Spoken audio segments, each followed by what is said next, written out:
Hey everyone, welcome back. Today I want to show you a quick and easy way to shoot a cinematic product video with just your iPhone. We are also going to cover how to turn that single long shoot into a massive stack of ready-to-post clips without breaking your creative workflow. Think minimal gear, maximum impact, and a little secret sauce in post that will actually save you hours of manual labor. We are shooting a small light commercial today. And honestly, the kit I use is super minimal, costing under $500. Phones are the expensive part, but all the other stuff is affordable and way more practical than hauling around a full camera rig.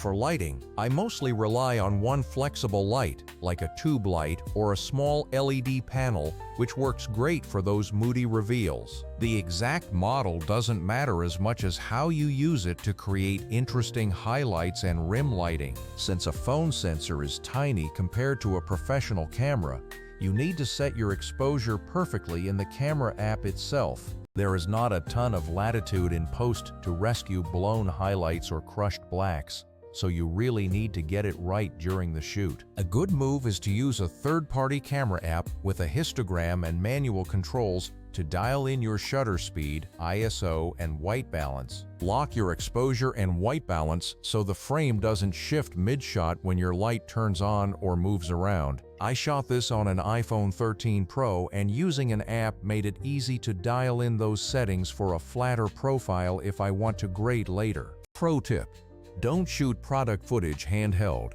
because you want the frame to be rock steady for that high-end clean aesthetic. Shaky product footage looks cheap and distracts from the details you are trying to show off to your audience. I use the tube light to create a teasing, slowly reveal aesthetic which works perfectly for building anticipation in a product launch. Here is where the workflow gets interesting. You can spend hours hunting for the perfect clips, or you can let something smarter do it for you. For my opener, I kept the phone locked on a tripod and started with the light off, then turned it on to create a sudden flare of interest. The critical thing is to fix your exposure settings before you flip that light on so the camera does not chase the brightness change. For this shot, I rotated the tube light as it turned on to catch highlights along the top edge of the product. It is fiddly to do it solo, but a little practical tip is to mask around the product in post to keep those dark areas dense and clean. Next is a still frame setup where a subtle left-to-right sweep of the light creates movement in the reflection and the rim. Mask the subject, add a tiny rotation, and a slight zoom in your editor, and you have a cinematic micro shot anyone can do. My favorite setup is actually two separate passes stitched together, one with a reflector and one without, to create a slick morph. Both passes need to match exposure and distance perfectly so they line up in post and sell the idea of a smooth transformation.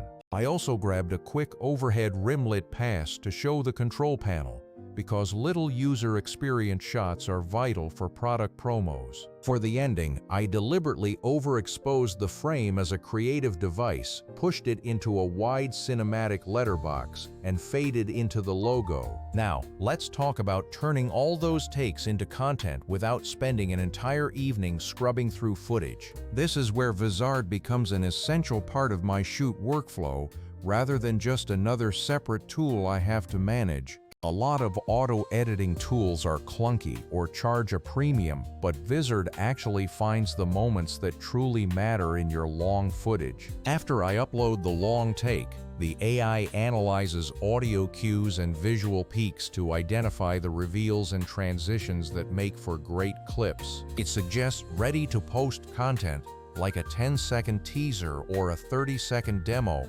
which alone saves me hours of manual selection time. Beyond just cutting, Vizard's auto-schedule feature means I can queue content across all my channels and set it and forget it. The AI respects your chosen frequency, ensuring you are not flooding feeds at once or going ghost for weeks at a time. The content calendar is legit, letting me see exactly where clips land, tweak captions, and push changes live without bouncing between apps. It is like having a virtual assistant that understands your creative voice and keeps your social media timeline organized. Another huge win is that Vizard gives you output formats optimized for every platform, handling vertical for Reels and square for IG feed.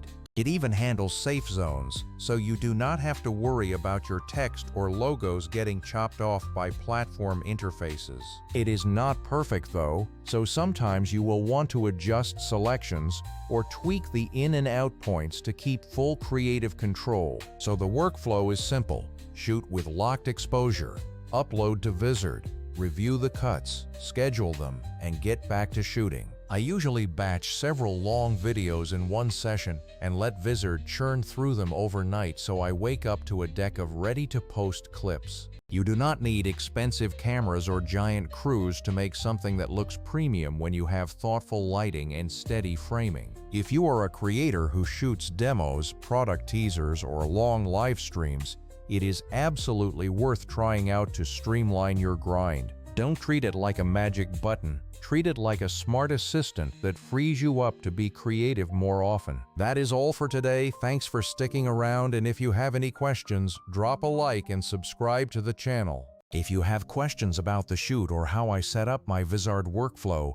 hit me up on Instagram because I am always hanging out in the DMs.